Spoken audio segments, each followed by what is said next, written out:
Good afternoon, everybody, and welcome to Creative Placemaking More Than Murals. We're glad to have you with us today. My name is Frederick Zindel, and I'm a Program Associate here at Enterprise Community Partners, supporting our culture and creativity work along with our Green Communities program. And I'll be your host today. Just a few logistics before we get started. We're looking forward to your questions, and you can submit them to our panelists at any time by using the Q&A panel on the right-hand side of your screen. We'll be pausing at several points throughout the session to address questions, so type them in as you think of them. As it says here, please direct your questions to all panelists, which is the default. Most of you are using the streaming audio, and it usually works just fine, but sometimes local conditions can cause interference. If that happens to you, we can switch to a phone line for audio. To get the dial-in numbers, click on the Request Audio button at the bottom of the participants list. We will be using video in this webinar today. If you would like a full-screen view of our presenters, click on the full-screen icon on the upper right side of the video area. Hitting the Escape key will bring you back to the regular view. When you leave this event, you'll automatically be taken to a quick 2-question survey. We'd love to get your feedback. This event will be recorded. We'll be sending a link to the archive to all of today's participants within the week. And today, I would like to start us off with a brief introduction to Enterprise and the Climate and Cultural Resilience Program. Then I'll hand it over to our moderator, Maya Sharfi, to have a conversation with Nella and Megan. For those who aren't familiar with Enterprise, we are a national nonprofit in the housing and community development field. We invest in the design and development of high-quality housing, but we also know that housing alone isn't enough to connect people to the resources and support they need to build healthy lives and experience upward economic mobility. This is why we also invest in strategies that build local capacity and uplift residents' voices in the development process.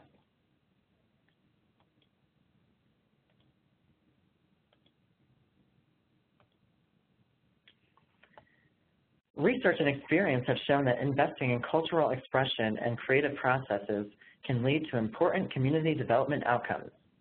It can strengthen trust and make communities more resilient.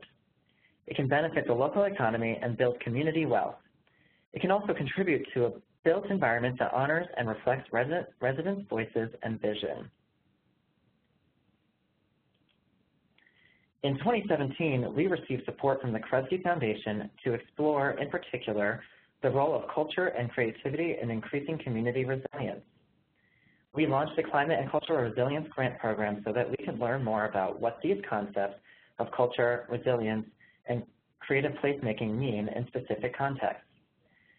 We partnered with organizations in Atlanta, Chicago, Duluth, West Virginia, and San Francisco. We have a number of blog posts and resources on our website you can check out to learn more about what we do. And later this summer, we'll be releasing 2 new publications that highlight the case studies and lessons of the 5 cultural resilience grantees, as well as our collaborative action grantees. We'll share that announcement with everyone who registered for this webinar when those are available. Now I'm going to turn it over to Maya Sharfi, founder of the design research firm Creative Agency. Maya is a thinker and doer in social impact design and creative placemaking. She is one of our creative partners who has helped us to develop some of the existing tools and resources that you can find on our website. We invited her to join us to moderate a series of conversations about the integration of culture and creativity in community development. Welcome, Maya. Thank you so much, Frederick. So Enterprise has a pretty unique approach to creative placemaking. I've been working with Enterprise through the process of writing their first book on the subject, Made with Love, which Frederick referenced, all the way to them starting the Cultural and Climate Resilience Program in 2017. As part of that unique approach, one of the things that Enterprise does is ask developers, when developers are investing in building buildings, so the built infrastructure of their communities, is to also ask them to make an investment in the social infrastructure of their buildings. And that might sound logical, but it's not the way that projects are typically funded or organized. So a lot of their work in the creative placemaking field is really about a silo bridging approach. Enterprise supports organizations and community to use creative placemaking strategies to do that marrying of that built and that social infrastructure, which is pretty unique. You met Frederick, and so I'm excited to introduce you to Senior Program Director Nella Young. Nella Young is an urban planner. She's an experiential educator and an artist by training, and she's a champion for the integration of creativity and culture into community development. At Enterprise, she's launched influential grant programs and directed the Rose Architectural Fellowship for community engaged designers, which many of you hopefully have heard about. In addition to her work in the U.S., she's also spent time teaching environmental art in the Bahamas and researching arts-based planning strategies in East Germany. I'm also going to introduce to you Megan Venable-Thomas, who's a leader in community-based strategies to improve social determinants of health, and we're going to get a chance to kind of dig into a little bit of that today. So after over 6 years of military experience in which Megan was building programs and leading teams, she began an academic career in public health, earning a doctorate in public health from Harvard University, and focusing her research on investigating creative placemaking as a tool for building community resilience. Megan is currently the Cultural Resilience Fellow at Enterprise, and in this role, she spent the past year supporting that program and working on some of the projects that Frederick mentioned. So welcome to both of you. Hi. Hey. So, okay, let's start here. Nella, tell us about why you decided to convene this series of conversations in the first place. Yeah, so Enterprise is an intermediary, and I often think about how that's a privilege but also a challenge, and it's not necessarily a word everybody knows, but it means that we partner with a lot of local organizations, and we're able to have our ear to the ground on what's happening in specific places across the country. And then we're also part of a lot of large national dialogues, and really thinking about issues that affect multiple sectors that are trying to address the well-being of communities across the U.S. And so we're always talking. You and I are always talking, Maya. We're kind of wrestling with the challenges and what we're learning, and we're also trying to produce really useful tools and resources for the field. And I'm honestly, you know, I always want it to be polished and really a final deliverable, and you know, even with your encouragement, I feel like it's really helpful to open up our conversation as it's happening and be a little bit more raw and unscripted. And we thought that having a series of dialogues, starting with us from our national point of view and then really inviting in a lot of the colleagues that we've been learning from over the years would be really something that we don't all get to do that often, and a nice way to make some of the conversations that we're involved in a little bit more open to our many colleagues and partners across the country. Yeah, I think that's great, and I think part of what your unique perspective is not just this approach to both social and built environment, the integration of that, but also that there's a lot of work out there on creative placemaking and how to do it, and many of the listeners today might be integrating it, or maybe they've been doing a form of it, or they're being asked by funders or partners to consider doing it. And I would say that there's a lot of information out there about creative placemaking, but there's less information about what does this specifically mean to community development? What does this mean to our field? So, okay, so Nella, just to kind of set the context a little bit, Enterprise's approach is also unique because it pairs together climate resilience and cultural resilience. So can you just briefly take us back to the launch of the program? Why did you put those two things together? So there are a lot of ways that art and culture and creativity and design can contribute to community development outcomes. And as we were beginning to ask ourselves, how do we integrate this world of creative placemaking at Enterprise more specifically and more explicitly in our practices, it was a little overwhelming to think about all those ways, many of which we already invest in, but it's not necessarily under a programmatic headline.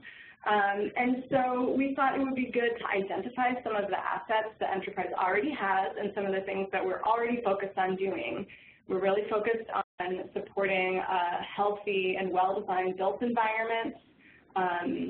We are really invested in the resilience of communities and have been very deeply so since Hurricane Katrina, which led to us opening a Gulf Coast office. And we're really involved in community-engaged design. And so we're asking ourselves, how do all of these things come together, and how can we support maybe a gap in the field? And so the idea that we could connect this built infrastructure and the systems that we're so familiar with about investing in built infrastructure with what we know is so powerful about the role of arts in connecting people and allowing for unique cultural expression, and how could we bring those together to do something that would add value to projects that we're already really involved in. So that was what was the genesis of the Climate and Cultural Resilience name. Yeah. Well, so I think this is a good time to say to people who are listening, we'd love to hear from you. So you can use the chat box, as Frederick pointed out to you. We'd love to hear, are you using creative placemaking right now, or are there challenge areas that you're working on, or questions that you have about how to integrate that? Also, if you've got a question that you'd love for us to address, you can use the Q&A box, and using the Q&A box is helpful because it'll kind of pull your question out of the comments so that we know that we can address it directly there. Okay, so all right, so you've talked a little bit about this idea of ear to the ground work. So let's dive in a little bit. What are some of the key themes that you've been seeing, especially in running the Cultural and Climate Resilience Program? You want to go for this one? Yeah, go for it, Megan. I think that'd be good. Sure. I mean, I think as a public health practitioner, one of the things that really sticks out to me is this idea of how people have conceptualized resilience, incorporating and not without the impact of trauma. And so a lot of the communities that we have been experiencing throughout this past year, when they have understood resilience, they have understood it in part through the trauma that they have experienced, and resilience being their ability to adapt to that trauma. And so I think one major thing as we're trying to think about the future of this work and the way that we're doing it is thinking about how we're being healing-centered. And so not only are we prepared as practitioners or intermediaries to support the community developers and practitioners out there to understand that this is something we need to know about, but that we're also informing and training ourselves to be able to understand that these are the types of issues that we need to know before we even begin to do programming or create programming around these ideas of resilience. Yeah, Megan, can you give an example of the kinds of trauma that you're seeing? Yeah, I mean, it was really interesting because part of this year we did qualitative research around what these themes were that people were feeling associating to resilience. And so one of the things that we didn't even think about in asking our questions was this idea of trauma. And so this is a word that came up unprompted from all of the communities that we dealt with this year. And I think a really interesting example is Coalfield Development Corporation, which is in Wayne, West Virginia. And they are in Appalachia, so a former coal mining community.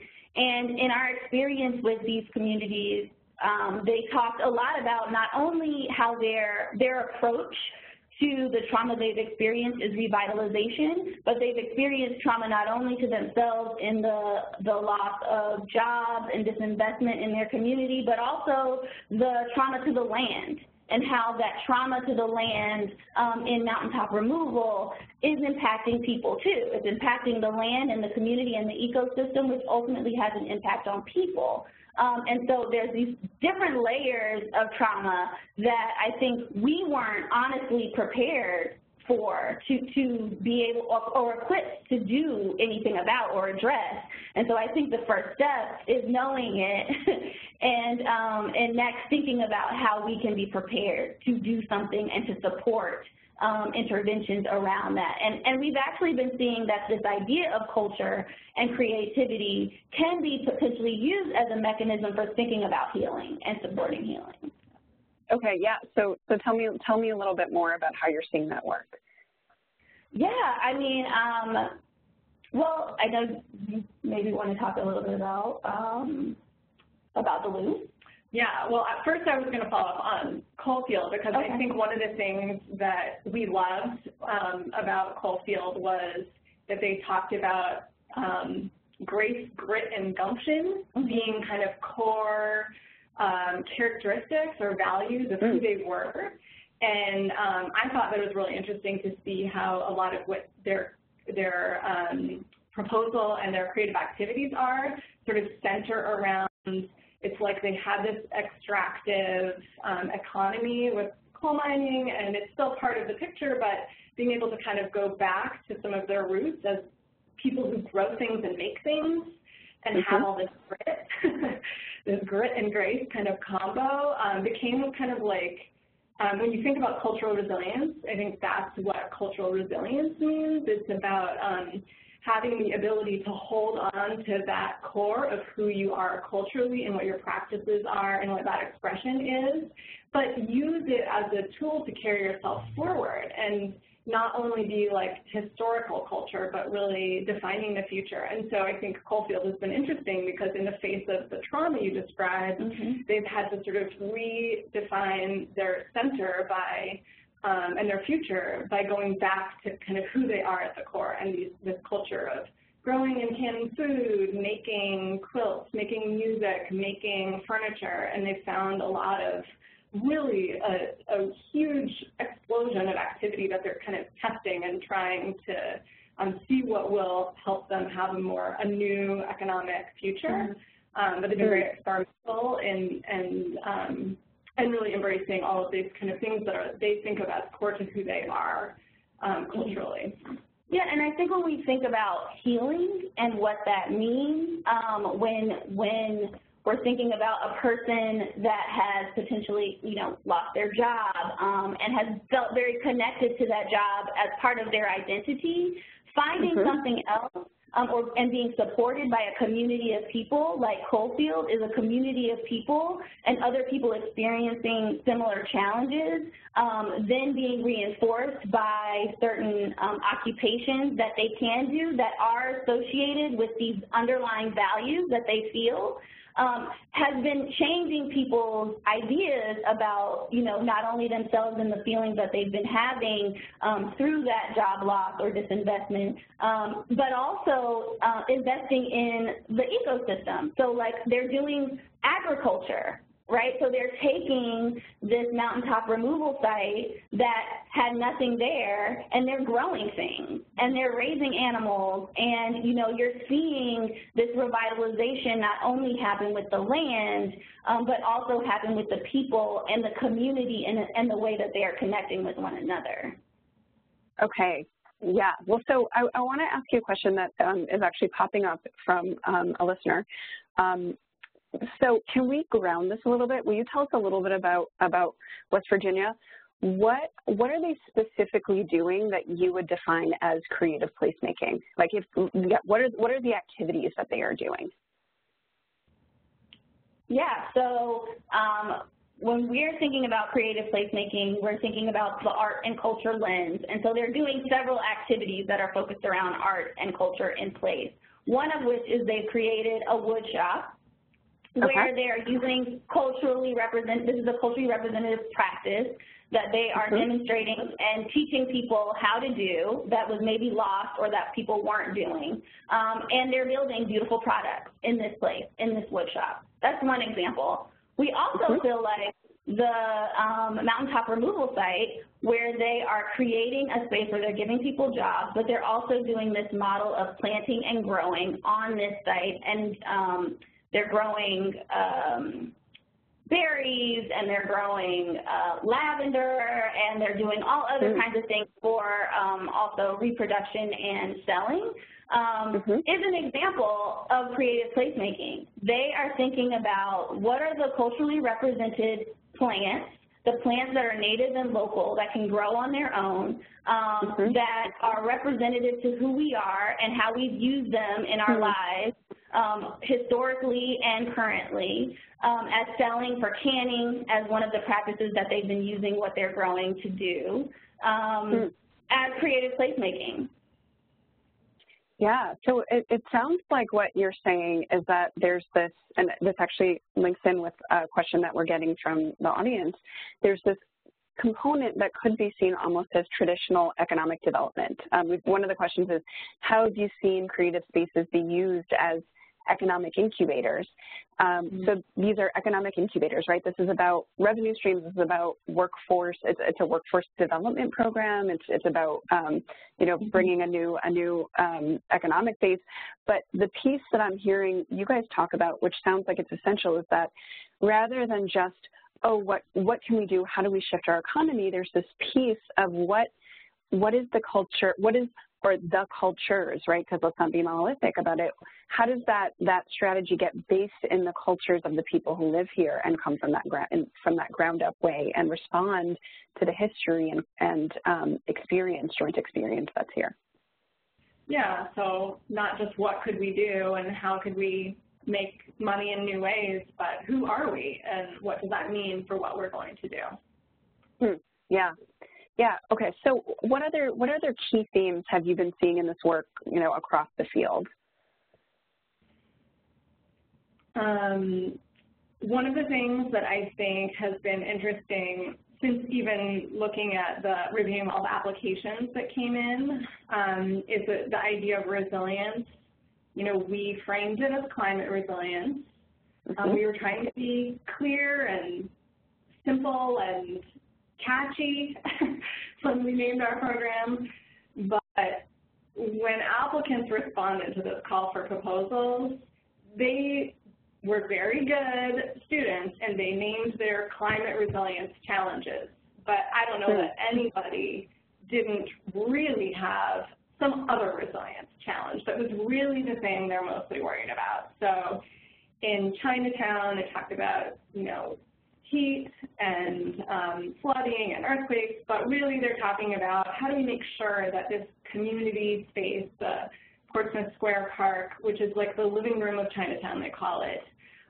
It's a place for tons of political activism, lots of history. How do we make sure that when it's renovated in the new park bond, that it reflects the people who use it every single day, and it is also a source of a resilient infrastructure for that community. It didn't quite make it as a priority area in the city's resilience plan, so how can we bump up its resilience even if it wasn't necessarily included in that other strategy? You know, in Chicago, they're talking about flooding, but they're also talking about connectivity between places through transit, and also you know, trees are great for cooling, but they're also a really amazing crime reduction strategy. So resilience isn't only about the climate in every community we're working in, and I would say that I could run through the whole list and talk about the climate issue that they identified, and then the other thing that's really the thing that they're worrying about a lot. So I thought it was a really interesting theme. It, of course, made a lot of sense to us. It was no shock.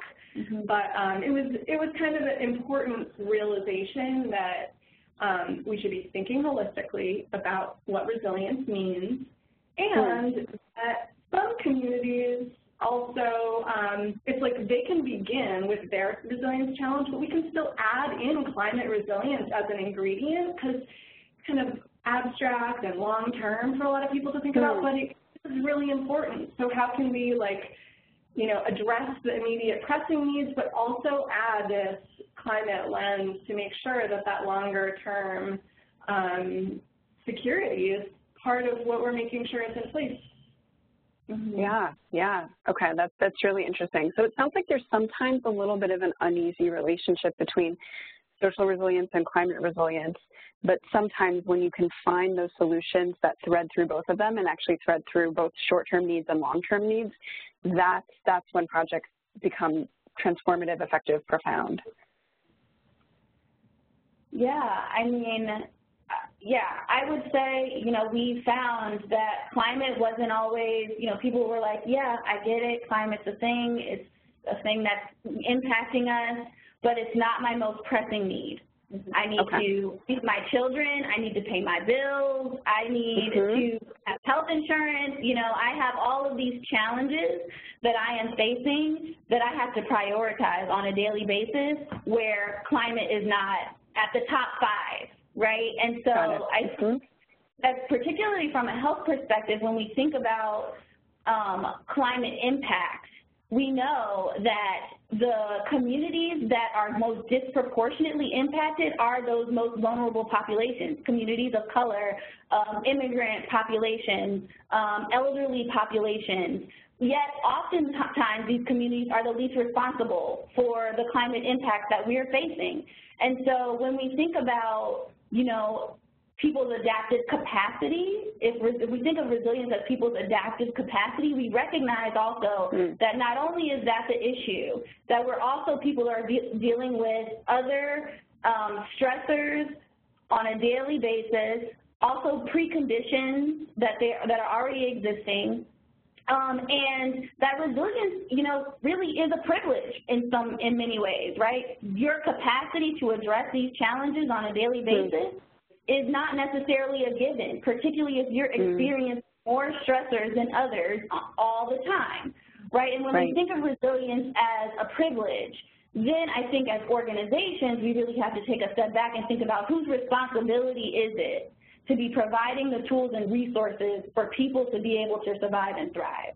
And I think how we're thinking about it is, you know, climate, we need to understand it, we need to know it, and maybe it's really our responsibility to be saying, we want to support whatever your resilience challenge is, but also understand that this is important and help you to be able to figure out how to integrate that and support it as well.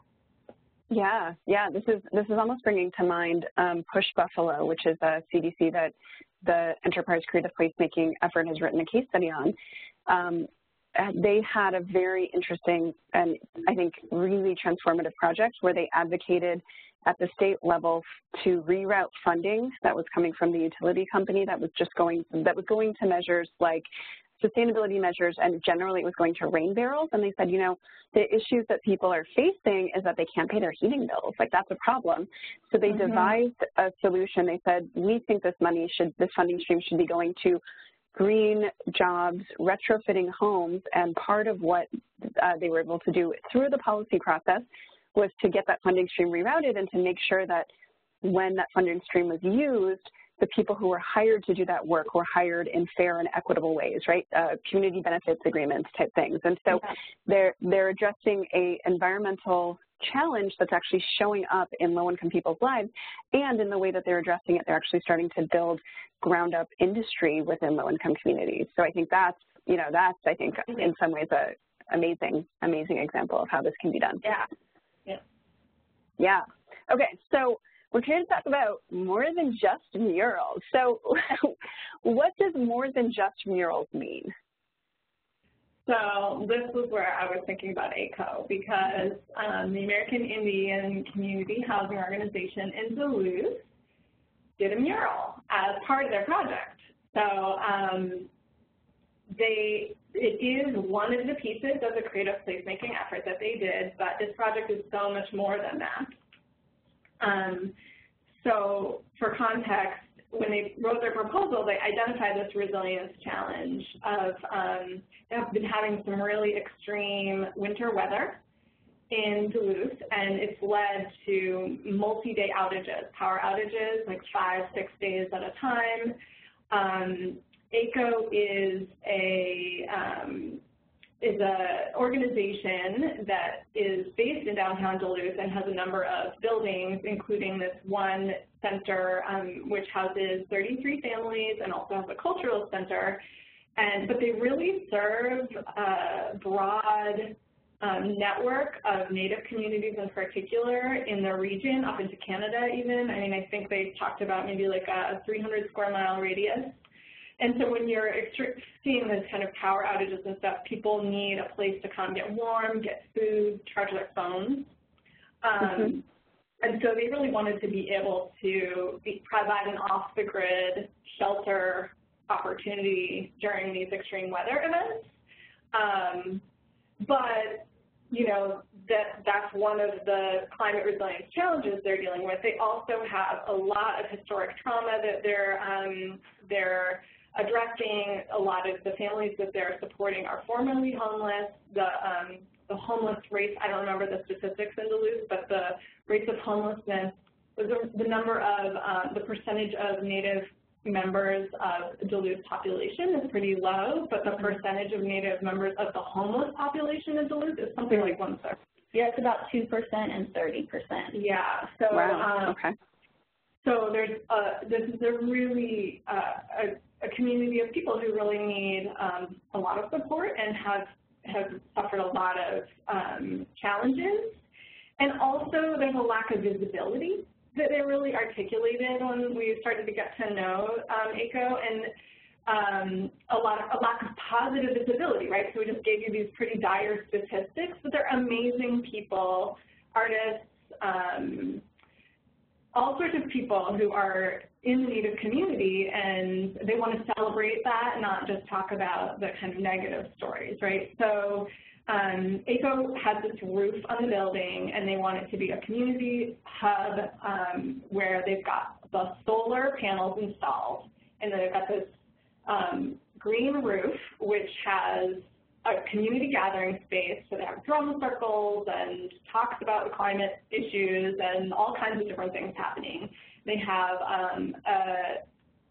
an edible garden, including they're growing traditional medicinal herbs, and kind of introducing the youth and other families to some of the Native traditional practices. And then they also have this mural, a beautiful, kind of breathtaking mural, which you see coming into the city. It's like 2 or 3 stories high, up 5 stories up, and so it's just really noticeable and visible, and it's the first depiction of a Native person in Duluth by a Native person. Mm-hmm.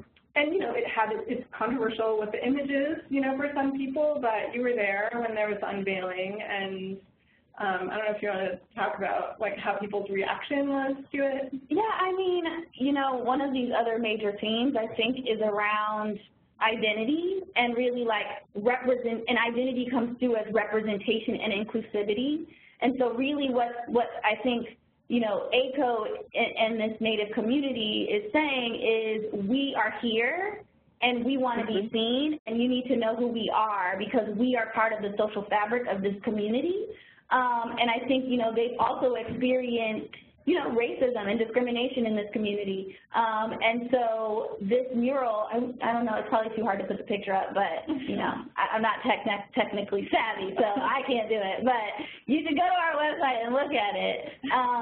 You know, when we all went outside in the middle of the night after having a drum circle to do this unveiling of the mural, and we stood on the street and we looked up, and they dropped this sheet that was over this mural, and you could hear people sighing, and there was sobbing, and there was cheering, and you recognize in that moment, right, that it's not just about the art itself, it's about people's experience with the art, which is hard to know when you view that by yourself. And so to do that in a community, you really recognize the community impact that visibility, representation, and uplifting of identity can have, and the images of that piece of woman. Oh, here we go! Yay! Thank you, whoever put that up there. And this beautiful image is striking in this city. You know, this image, as you drive in and you see it, you know people are here. And I think that's what's really amazing about this mural in particular, that it's not just a piece of art, but it is a call, really, a call to action for people to wake up and recognize that this group is here and they're part of this community.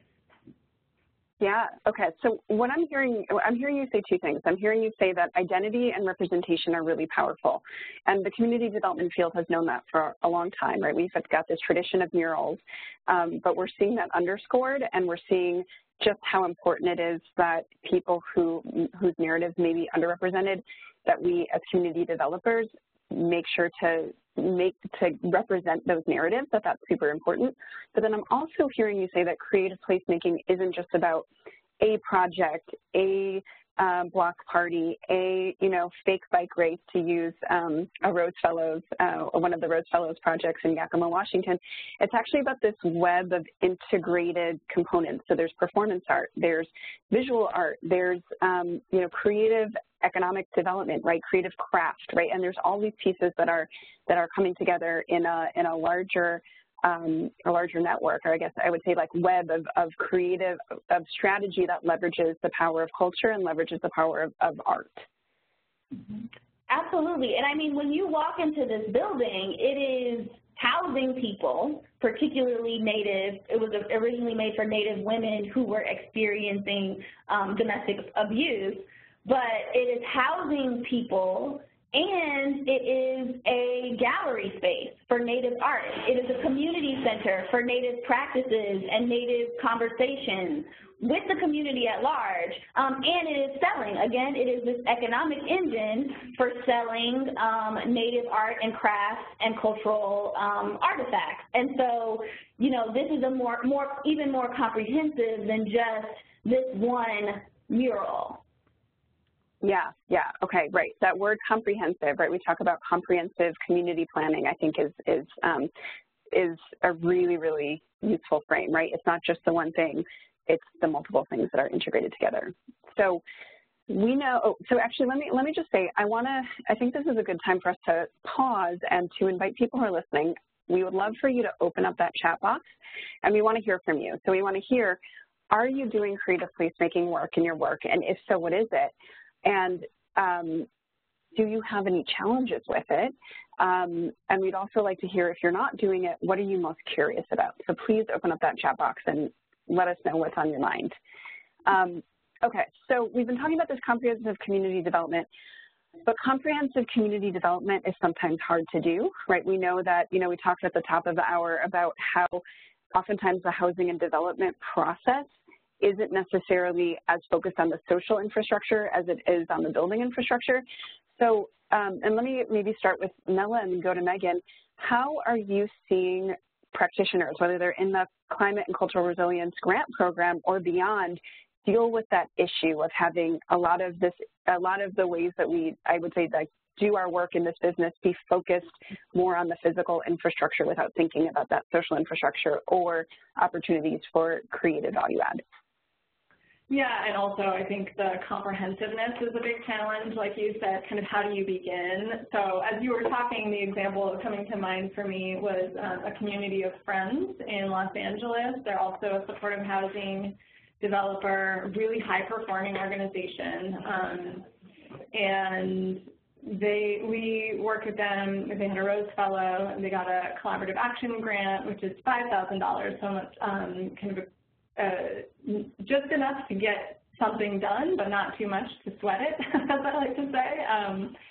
And I think there was a little bit of hesitance about what is the point of all of this investment in, doing an event. They're going to do an event on a vacant site for a future property. And I think,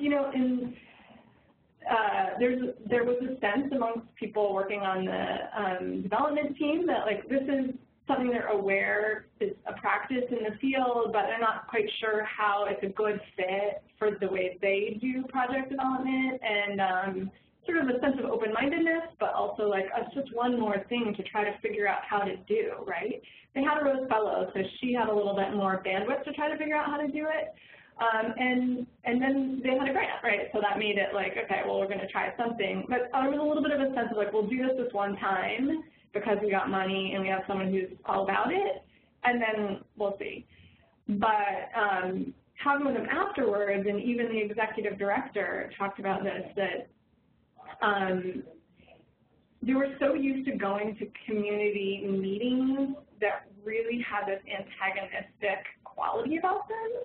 And hosting an event on a vacant site where they were basically just providing a number of ways, like blackboards and interviewing people and having conversations, providing a number of ways to just find out what people care about in their neighborhood and want to see there.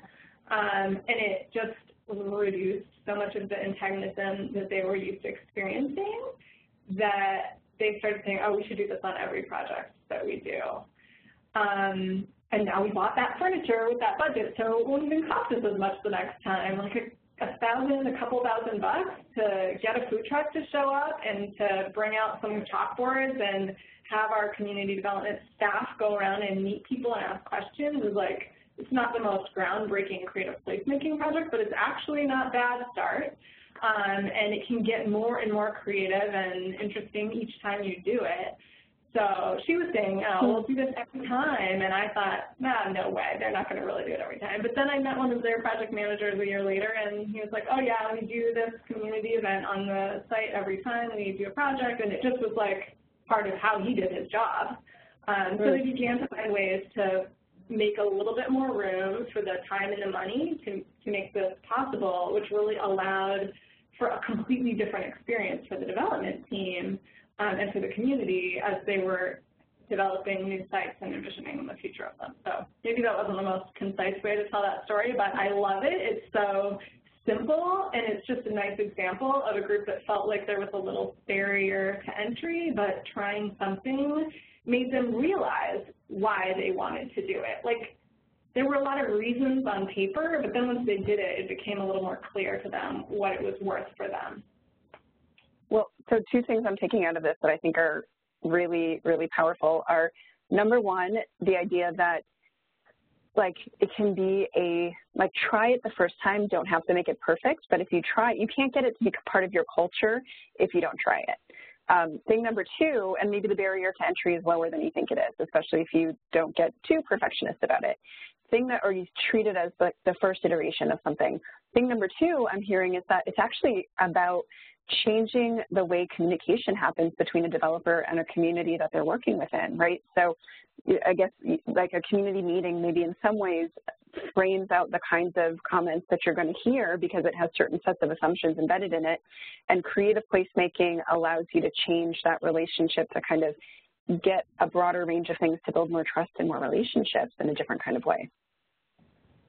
Yeah, and I mean, one of the themes that maybe we didn't talk about so much earlier when you asked that question is that there's also a lot of skepticism about the term creative placemaking, and, you know, we actually we talk about culture and creativity because we've really found that those are the words that resonate, but you know, I think that when you can invest in creative processes and cultural expression and identity, it's really great foundation for a lot of development.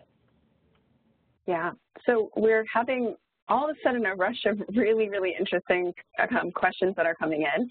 I know that I think that we need to wrap up, but I just want to highlight a couple of the things that people are working on and mention that we are going to be, this is the first part of a series, so this is not your last chance to be part of this conversation and this thinking through of what this means for the field.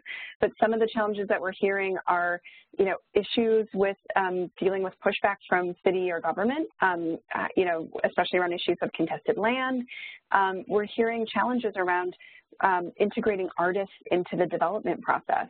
We're hearing questions around, you know, leveraging vacant properties in order to like, can we reframe the perspective of what a vacant property is, and what are some creative placemaking ideas around vacant property? And then also is, how do you kind of move seamlessly between an event like that and then kind of the development process, right? How do you tie pre-development creative engagement into actual development?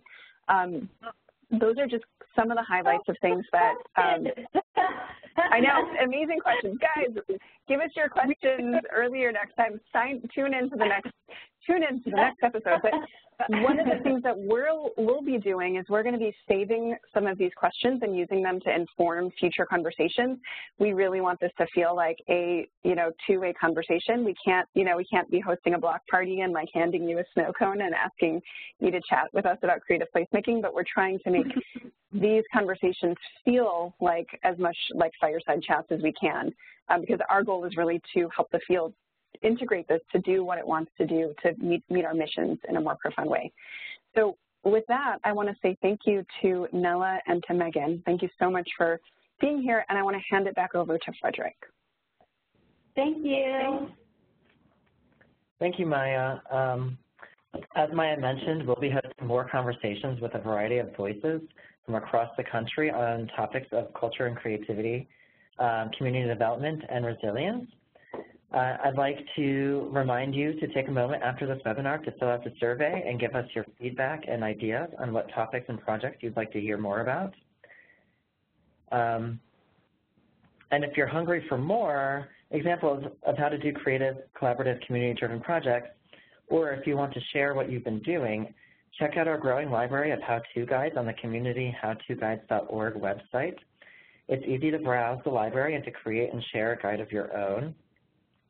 And with that, it's time to conclude today's session. I would like to acknowledge one more time the support from Kresge Foundation for making this possible.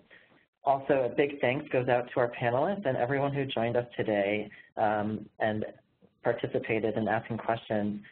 We hope to see you again soon at our next Creative Placemaking webinar. Have a great day. Thanks, everyone. Thank you. Thank you. Bye.